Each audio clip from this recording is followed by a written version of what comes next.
आप सबको सलाम। मैं स्वागत करना चाहता हूं आप सबका प्रभु की जिंदा और प्रभु की मुकद्दस हजूरी में। जब हम अपनों को दुखी देखते हैं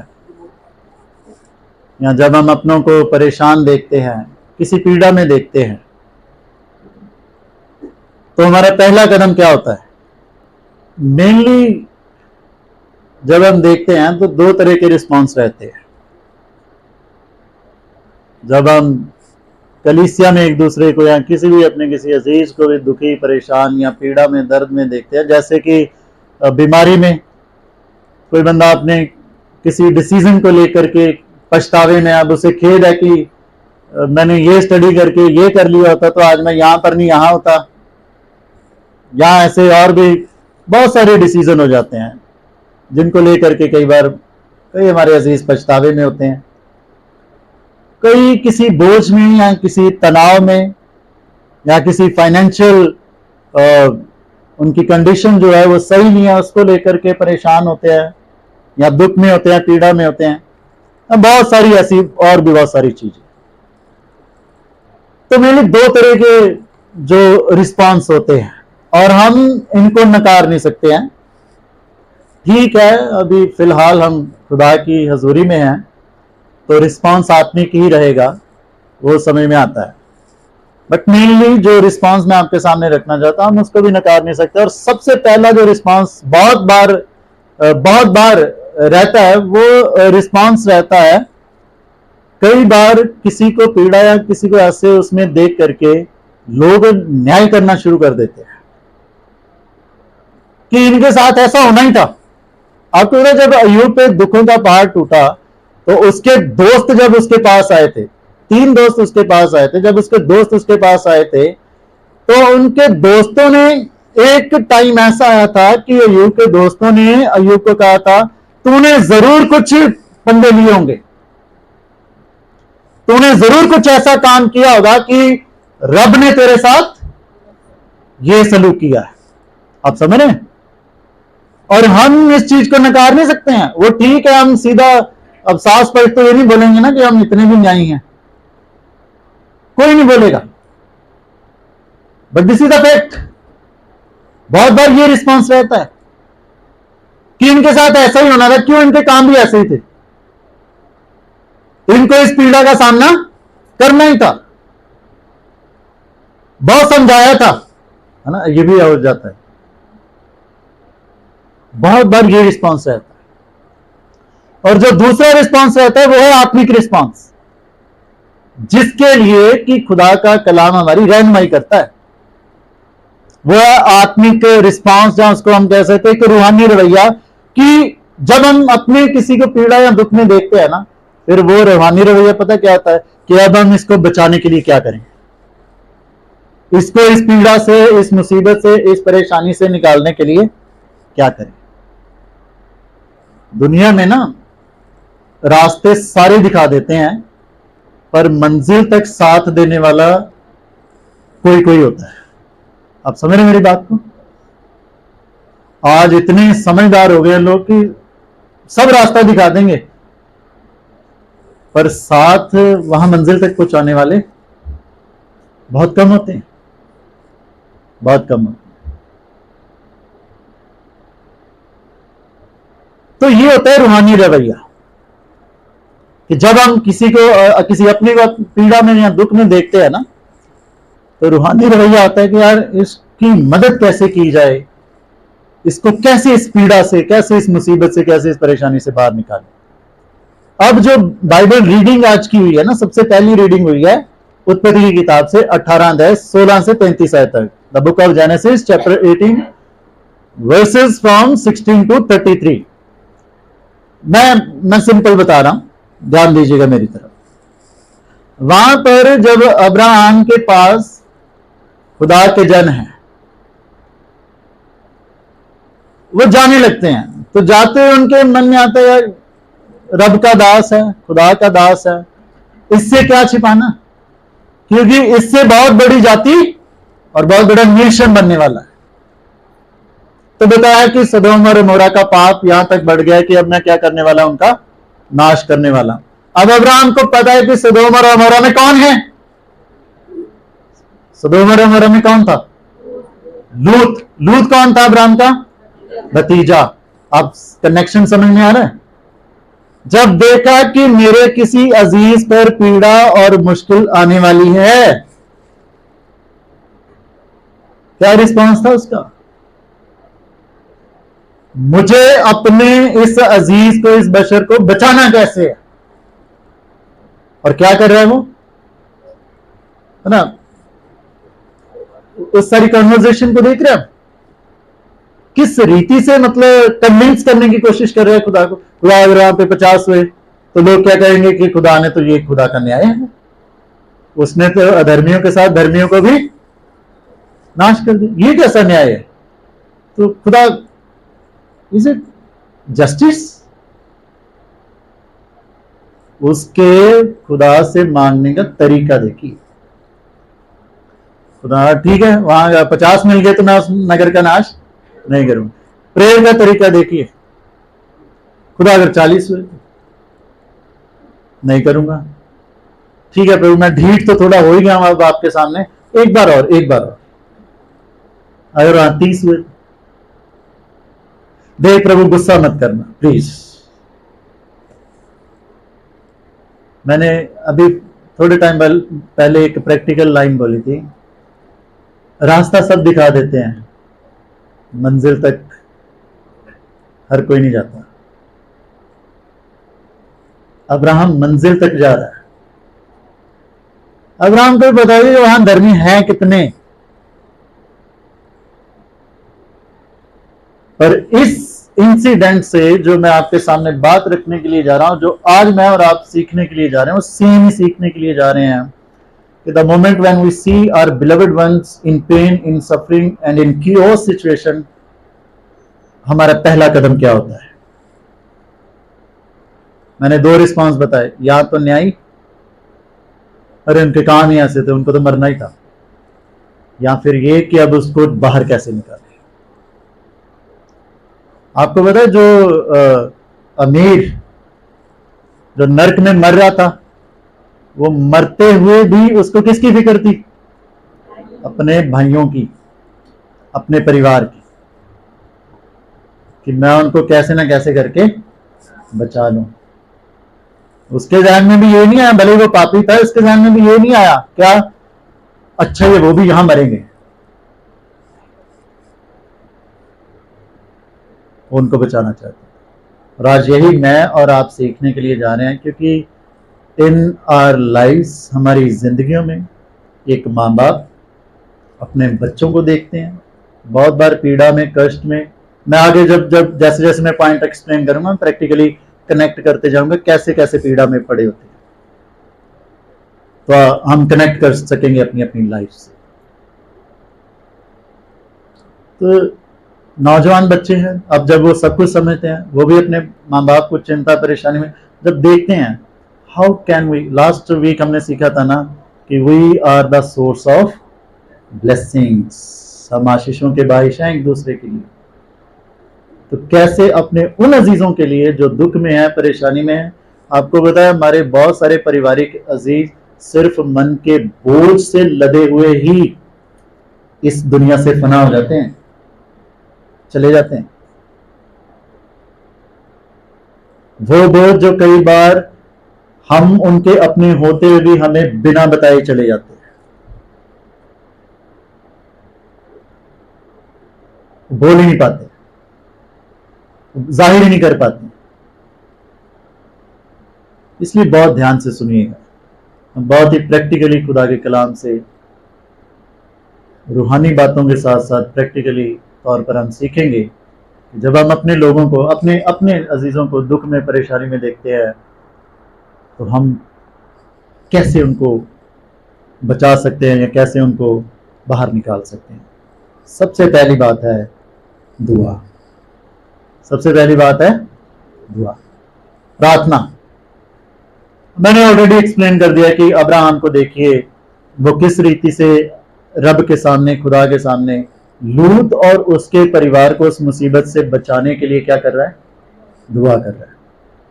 वो दुआ कर रहा है। जबकि ध्यान से सुनिएगा, यहां पर कनेक्ट हो रहा है, यहां पे कनेक्ट हो रहा है। जबकि ये वही लूत है जिसने अब्राहम जो एल्डर है घर में, उसकी रिस्पेक्ट नहीं करी थी। आप समझ रहे हैं? जब रिस्पेक्ट देने का टाइम आया था तो अब्राहम ने क्या कहा था कि चुन ले जो तुझे चुनना है। तो मोस्टली क्या होता है ना, हमारे अपने इंडियन कॉन्टेक्स्ट में, हमारे अपने मसीह समाज में, हमारे पंजाब और हरियाणा में मैंने ये चीज देखी है। एक छोटी सी एग्जांपल के तौर पे बता रहा हूं, है तो बड़ी छोटी सी बात पर बहुत बड़ा मायने रखती है मेरे लिए, शायद आप भी इस बात को समझ सकें। जब भी कोई परिवार में से कहीं भी जा रहे होते हैं ना, तो जिनके पास गाड़ी नहीं है तो उन्होंने गाड़ी रेंट पे ली है या कैसे भी करवाया है, तो अगर घर में कोई बुजुर्ग है ना तो उसको डिग्गी में नहीं बिठाते हैं, उसको फ्रंट सीट पे बिठाते हैं। मैंने कहा था ये बात हम में से बहुतों के लिए बहुत छोटी सी हो सकती है, बट इट शोज रिस्पेक्ट। और ये मैं बात क्यों बता रहा हूं, क्योंकि जब टाइम आया था ना डिसीजन लेने का, अब्राहम ने कहा देख जो तुझे अच्छा लगता है, और जो अच्छा था वो किसने रखा? क्या होना चाहिए था? आप बड़े हो, it should go to you first, या आपको पहले जाना चाहिए। आज जमाना ना चेंज हो रहा है। अब्राहम ने इस चीज को लेकर के ये नहीं मन में लाया, ठीक है इसने ही कहा था ना मैं आऊंगा यहां पे, अब मरे नहीं। जब पता चला कि मेरे किसी अपने पे परेशानी का दौर आने वाला है, तो उसने दुआ करी कि खुदा, सीधे तो नहीं बोला पर जो मैसेज पहुंचाना चाहता था वो पहुंचा दिया खुदा तक कि खुदा बंदे हैं मेरे। और पता है आपको, जब आप ये पूरा चैप्टर पढ़ेंगे और इससे आगे वाला चैप्टर पढ़ेंगे ना, जब आग बरसी, उस चैप्टर में एक लाइन बहुत अच्छी लिखी है, पंजाबी में लिखा है, अब्राहम के सबब खुदा ने लूत को और उसके खानदान को बचाया। किसके सबब? आप समझ रहे हैं मेरी बात? हो सकता है हमारे बच्चे रास्तों से भटक जाए, इन दुनियावी रंगीनियों में फंस के गलत संगतियों में पड़ जाएं। आप समझ रहे मैं कहां कनेक्ट करने की कोशिश कर रहा हूं? पर आपका धार्मिक जीवन और आपकी प्रार्थना उन बच्चों को, उन अजीजों को उस गंदगी की दलदल से बाहर, आमीन, निकाल सकती है। कैसे? जब हम अपनों को पीड़ा में देखते हैं, कैसे बचाना है, क्या करना है? दुआ करनी है। और खुदा के कलाम में लिखा है, धर्मी जन की दुआ असर लाती है। धर्मी जन की दुआ असर, और जो धर्मी होगा ना वो सबकी खैर मांगता है। आप समझ रहे हैं? वो सबकी खैर मांगता है, वो सबका भला मांगता है, और ऐसे बंदों की दुआ जो असर लाती है। खुदा भी अपने लोगों की दुआ को क्या करता है। अब मैं कुछ प्रैक्टिकल कनेक्शन जो है आपके सामने रखना चाहता हूं, ध्यान से देखिएगा। मैं प्रैक्टिकल कनेक्शन और लेसन जो हमारे लिए सब, इस पहले पॉइंट से सबसे पहली बात जो मैं आपके सामने रखना चाहता हूं ये है, don't criticise rather stand by side. आलोचना मत करें बल्कि साथ खड़े रहें। गलती किससे नहीं होती है? कौन है ऐसा शख्स जो यहां पर भी बैठा कह सकता है कि हमसे गलती नहीं हो सकती?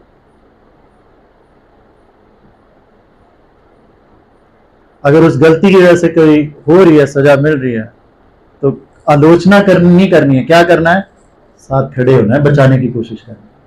देखिए सिंपल, मैं एक बाइबल से एग्जांपल देके समझा रहा हूं। सिंपल, 100 में से कितनी भेड़ें गुम हो गई थी? एक। कभी मौका मिला तो मैं इस चीज पे प्रीच करूंगा कि वो एक भेड़ गुम क्यों हो गई, उसका रीजन था, क्यों हो गई वो। खैर वो अलग टॉपिक रहेगा, पर मैं जिस बात पे, 100 में से एक ही भेड़ गुम हो गई। अब जब चरवाहों से लेने गया था, तो कैसे लेके आया?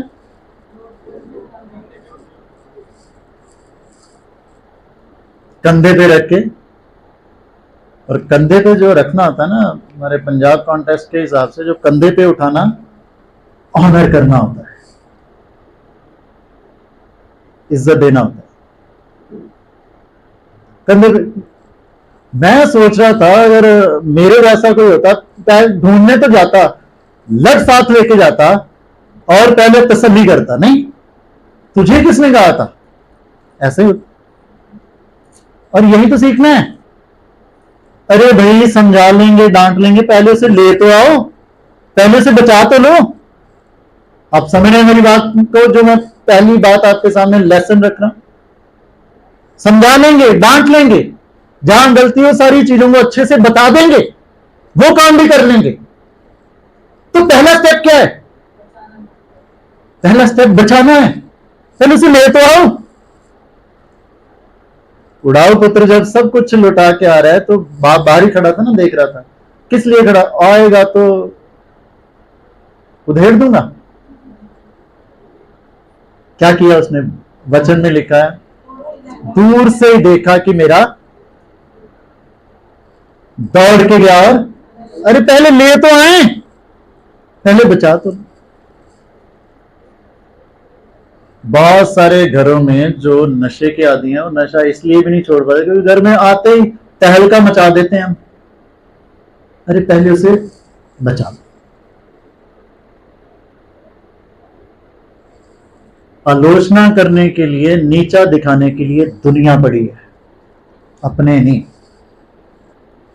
हम कहते हैं हम आपके अपने हैं, हम आपका बुरा नहीं सोचें, तो पहले हमको बचा तो लो, पहले ले आओ, फिर डांट भी लेंगे, मिलके डांट लेंगे, वचन से डांटेंगे, प्यार से करेंगे सब कुछ, तो पहले उनको बचाना है।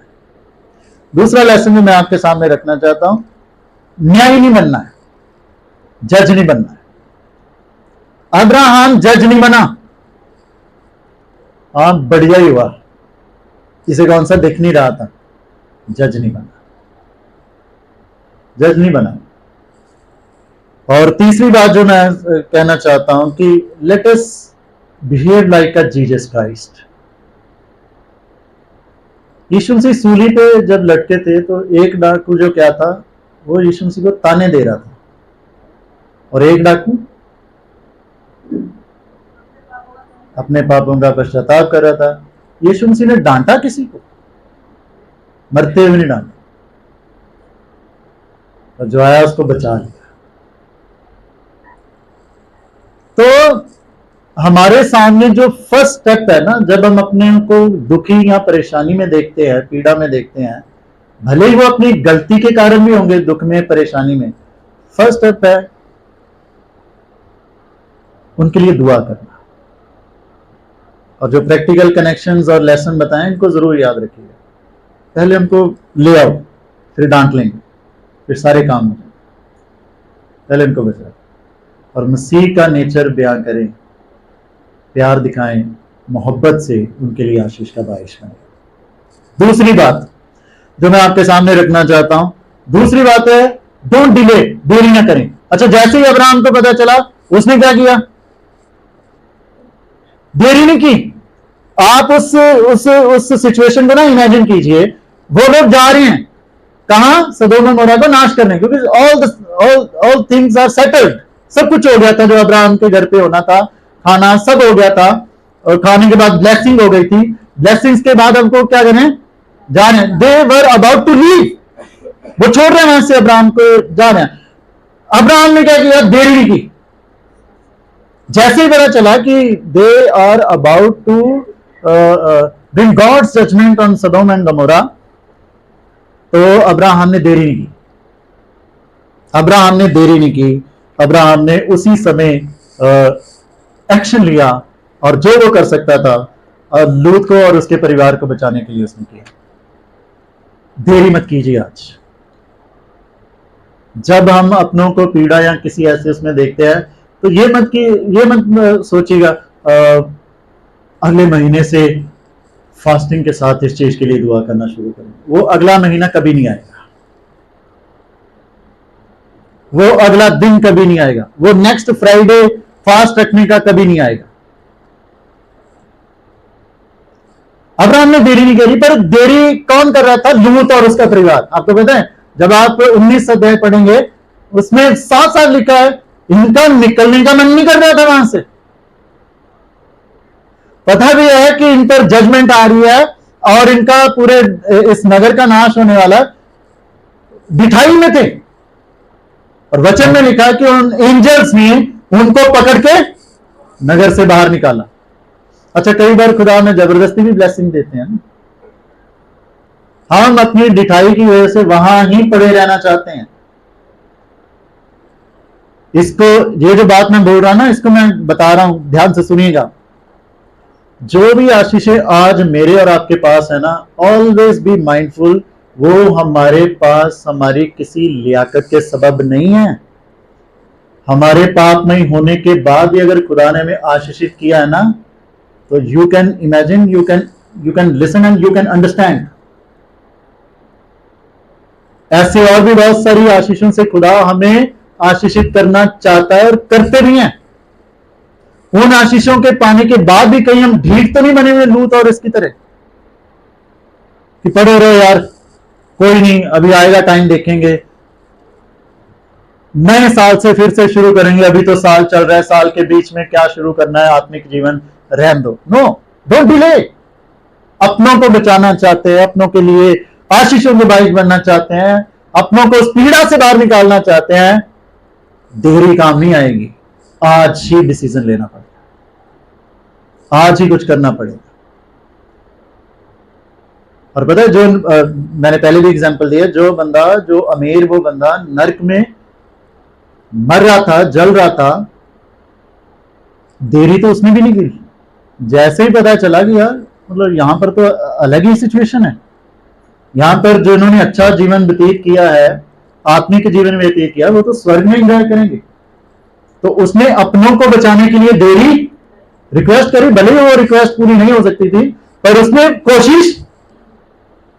अगर वो बंदा कर सकता है तो क्या हम भी ये वेट कर रहे हैं कि कब हमारी जिंदगी या हमारे अपनों की जिंदगी पूरी नरक की बन जाए फिर हम कोई स्टेप लें?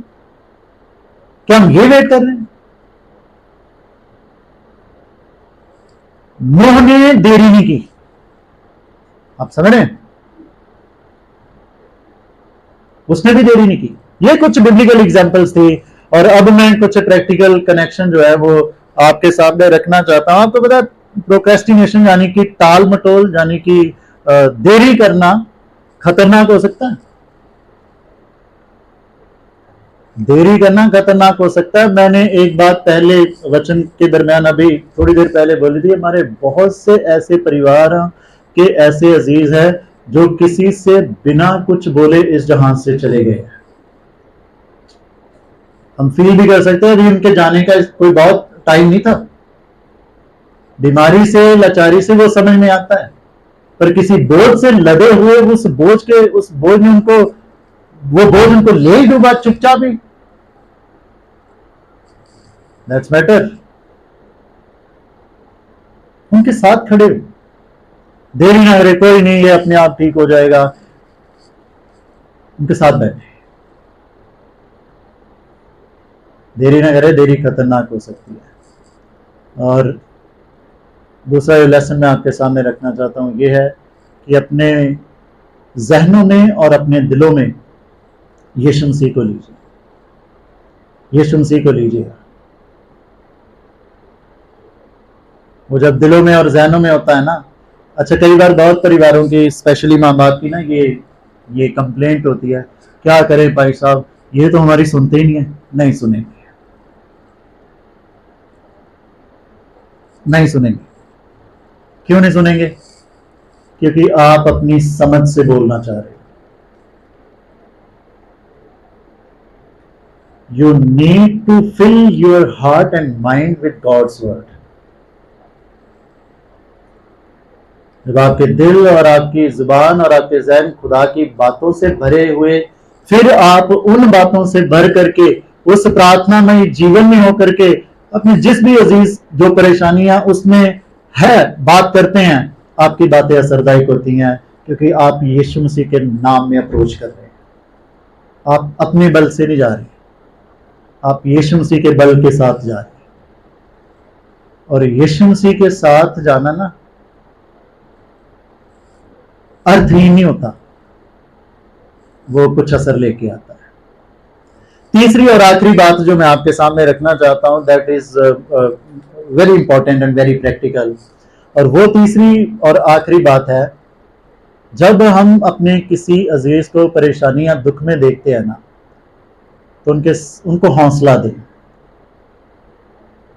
उनको हौसला दें, उन्हें इंकरेज करें। अच्छा, एक सवाल पूछता हूं मैं कि आज हम कैसे हौसला देते हैं? मुझे याद है कई बार कलीसिया में कुछ होते हैं, हो जाते हैं, कभी कभी हो जाता है। वो कोई बुजुर्ग अजीज थे, बीमार थे बेचारे, तो उनके घर में चले गए पता लेने के, चलो पता लेके आते हैं।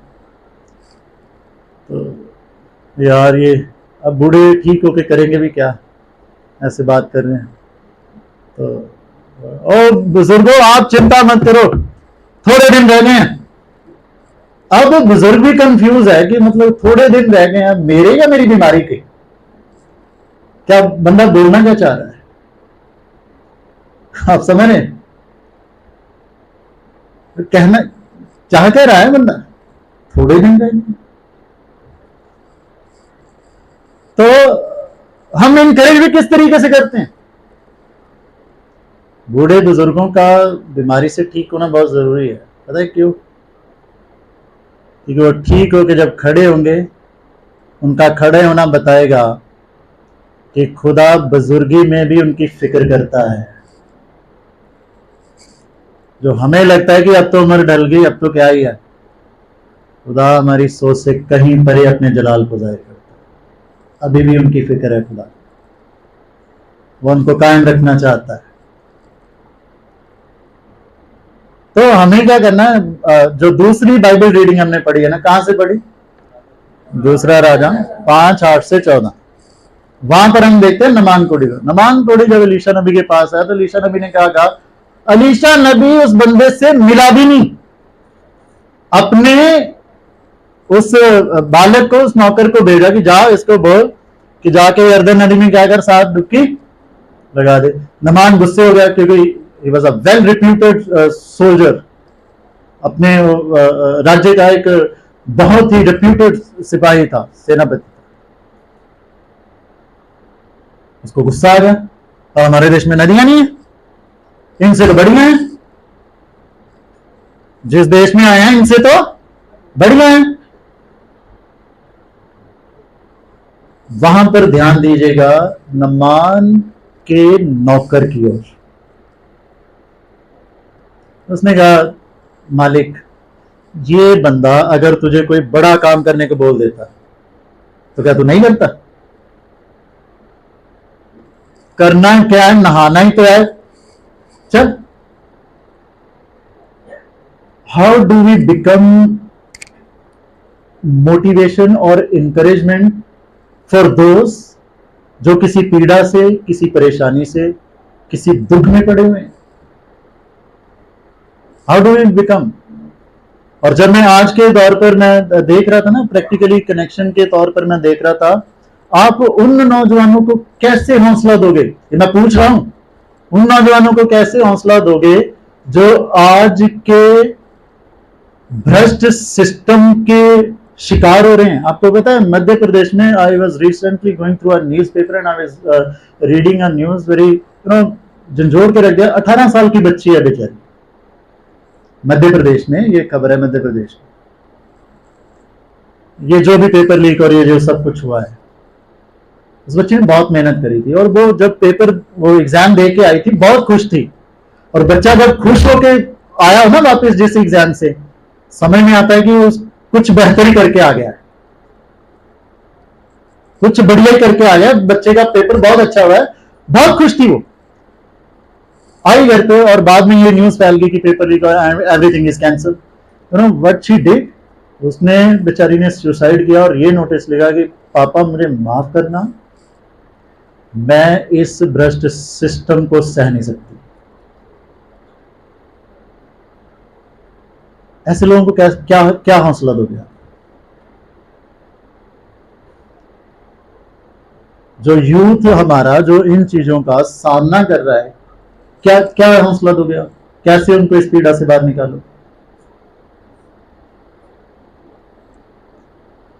आप समझ रहे हैं? और आज ना पारिवारिक तौर पर एक दूसरे को हौसला दे करके, एक दूसरे के लिए इंकरेजमेंट बन करके आगे बढ़ने की बहुत जरूरत है, बहुत जरूरत है। आवर यूथ जो है ना, हमारा यूथ है, एक तो कंपटीशन इतना स्ट्रांग हो गया है, दे आर लोडेड। कैसे उनके लिए बनेंगे आप एक ऐसे मोटिवेशनल या ऐसे ऐसे प्रोत्साहित करने वाले? कैसे बनोगे? कैसे हौसला दोगे उनको? कैसे हौसला दोगे जो कहीं ना कहीं अपने ही किसी अपने ही के धोखे का शिकार बने हैं? चाहते हुए भी उनके लिए बुरा नहीं बोल सकते, बुरा कर नहीं सकते, पर ऐसे धोखे का शिकार हो गए हैं कि उस बोझ के तले उनकी जिंदगी तहस नहस हो चुकी है। कैसे उनको कैसे हौसला देंगे हम? क्या करेंगे हम? और यहां पर जो चीज मैं आपके सामने रखना चाहता हूं, पता है कैसे हौसला देना? The moment if our family ones, हमारे परिवार में से कोई भी, या द मोमेंट हमारे कोई भी इस दौर में से ऐसे प्रैक्टिकली पीड़ा, उस कष्ट में से गुजर रहा है, सहने से बाहर है, दो बातें रखना। पहली बात, बेटा, you have family to support you, we are here for you, don't be discouraged. खुदा ने तुम्हें एक परिवार दिया है, हम हैं, हम हैं। मैं गवाह हूं एक परिवार का, जब उनके बच्चे ऐसा किसी नौकरी के लिए वो कर रहे थे, नहीं कर पा रहे थे, बड़े अच्छे तरीके से, मैं भी था वहां पर, हम सब उसे बच्चों को मोटिवेट कर रहे थे, कोई बात नहीं, पूरा परिवार हम साथ हैं। और सारे सरकारी नौकरी करके थोड़ी खाना खा रहे, समझ रहे? सारे गवर्नमेंट जॉब करके थोड़ी खा रहे हैं। डोंट वरी, आप जिस पेन में से गुजर रहे हो ना, still God has a plan in your that pain. आमीन। खुदा का उस दर्द में भी आपके लिए कोई योजना है। पता है, खुदा के चेलों ने खुदा से सवाल किया यीशु मसीह से, खुदा, ये जो जन्म का अंधा है, इसने क्या पाप किया, या इसके मां बाप ने कौन सा पाप कर दिया? अब जो हमारे बच्चे मेहनत कर रहे हैं, उनकी क्या गलती है? खुदा ने क्या कहा, ये इसलिए हुआ ताकि परमेश्वर की महिमा इस जीवन से, आप समझ रहे हैं, आपके उस दर्द में, आपकी इस पीड़ा में, गॉड हैज अ प्लान। हन्ना को जब ताने मिलते थे तो क्या उसका मन में दर्द होता था? और उसका अपना पति उसके साथ था, और still God has a plan in her pain. उसके दर्द में खुदा का क्या था, एक योजना थी। योजना क्या थी? कि तेरी कोख से ही पैदा होगा जो इजराइल के पहले राजा को मसा करेगा। मैं आते मैंने एक बात कही थी, हम मसीही लोग ना अपने वैल्यू को ना बहुत कम हाँकते हैं। खुदा आपको कहां से कैसे इस्तेमाल कर लेगा कि हमें खुद भी नहीं पता है। मैं चाहता हूं हम ना पूरा, जब ये बात मैंने बोली है ना कि वी हैव फैमिलीज, एक दूसरे के लिए हम हैं, एक दूसरा के परिवार। मैं चाहता हूं जब हम वचन की ये बातें जो हमारे सामने आ रही है ना, लेट अस ऑल, कि हम एक दूसरे के लिए इंकरेजमेंट का सोर्स बने, एक दूसरे को के लिए, एक दूसरे के साथ खड़े होने वाले हो करके, एक दूसरे को साथ लेकर के आगे बढ़ने वाले हो सके। अपनी आंखों को बंद करेंगे, अपनी आंखों को बंद करेंगे। खुदाबाद जो है वो हमें एक दूसरे के लिए आशीषों का बारिश और आशीषों का स्रोत बनाते हैं। हम में से कोई भी अजीज जो अपने परिवारों में किसी भी बशर को, हम अपने बच्चों को के स्ट्रगल को देख रहे होंगे, एक अलग ही पीड़ा में, एक अलग ही कष्ट। नौजवान बच्चे अपने माँ बाप की मेहनत को देख रहे होंगे। आइए मिलके एक दूसरे के लिए ना हम हौसले का बारिश बनेंगे, एक दूसरे को हम इनकरेज करेंगे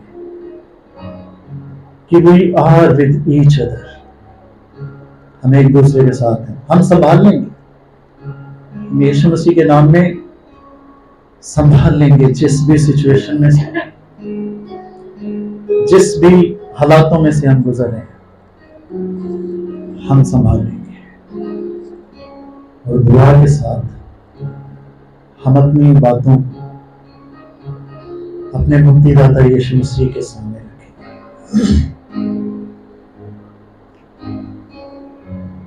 अपने यीशु मसीह के सामने अपनी बात को रखेंगे। मैंने कुछ करनी है बाहर,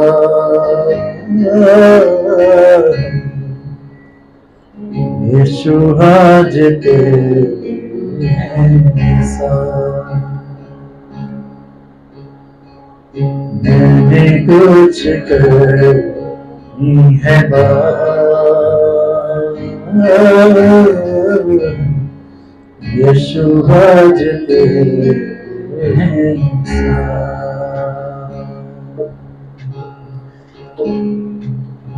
रूकाश पूरे दे, मसावर पूरे दे, रूकाश पूरे दे, मसावर पूरे दे, अपना बढ़ा दो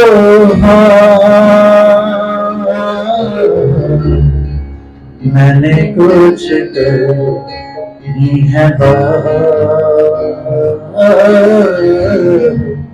यीशु आज तेरे साथ, मैंने कुछ करनी है यीशु आज तेरे, सारे मिलके ओ मैंने कुछ करनी है यीशु आज तेरे साथ। वो तू जो कहे तो चश्मे जारी, तू जो कहे तो चश्मे जारी, फिर थम जा तूफान भारी, फिर थम जा तूफान भारी, तू जो कहे तो दिन का उजाला, तू जो कहे तो दिन का उजाला, तू जो कहे तो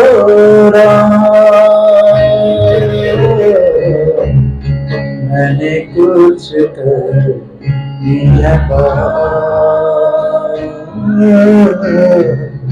यीशु आज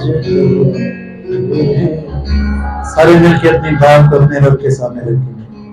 मैंने कुछ करनी है यीशु आज तेरे साथ, यीशु आज तेरे साथ,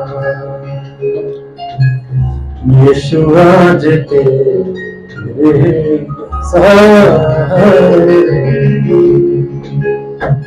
हमने अपने दिल को तेरे सामने रखा, अपने उन सब अजीजों के लिए जिनको हम पीड़ा में, कष्ट में, मुसीबत में देखते हैं, हम उनको आबाद देखना चाहते हैं। बाप